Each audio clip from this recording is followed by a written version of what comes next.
Hello, and this is a book review and some interesting ideas I found in this book, Intellectuals and Race by Thomas Sowell. I'll start with a quick review. I'll give this book about 4 stars. In general, I think Sowell, I read a few more of his books, quite straightforward. He doesn't waste time. Sometimes I found out that the introduction sometimes is a little too much, but after the introduction is much more easy and straight to the point. It does not waste any time, and usually has some interesting insights. Not necessarily agree with everything he says, but I think he's a good writer and has some really interesting points. Make you think. He really makes you think, get you out of your way of thinking. Even if you don't agree with it, it really gives you another way to think about something, or a contrarian view on some matters. So probably 4 stars. Let's see the notes. There is no much notes. It's hard to keep the pace, but there are a few, and not of one of his best books, so I wouldn't recommend that very much. But I think it's still important that he wrote that book. So let's start. The first one. According to one theory, French are shorter than average because more tall men died in wars, and they had many. So I like that theory, why French in general are a little shorter than average. I guess European height. And one of the theories is because they had many wars, and many men died in those wars, so kind of like only those shorter ones survived. Kind of evolution.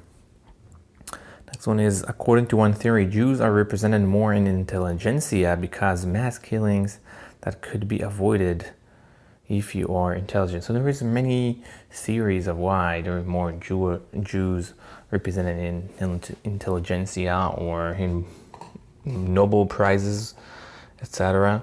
There are many, but this is another theory, is because they always used to have mass killings. So like we had the Holocaust, and we have many more before, and if you were intelligent, you probably would be more fit, or not fit I guess, but you would your chances of surviving were higher, and that's kind of the theory. The next one is, the fact that the population has lower IQ than the average doesn't mean that their range is not wider. Some people say like some population has lower IQ than average, but it's an average, but doesn't mean that their range, it doesn't mean that they cannot transcend, or let's say if it's like their range, the average is 100, it doesn't mean that they cannot go to 130 or 150.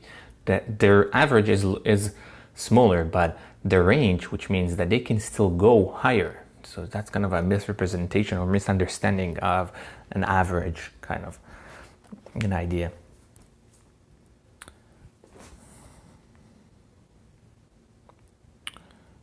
The next one, the intelligentsia is often promote non-productive members of society as they claim that it's normal. Sometimes saying like it's normal, it's not your fault.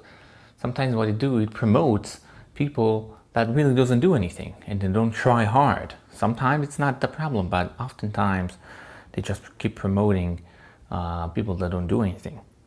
And because they said, no, it's normal, it's not your fault, you're the victim or whatever, blah, blah, blah.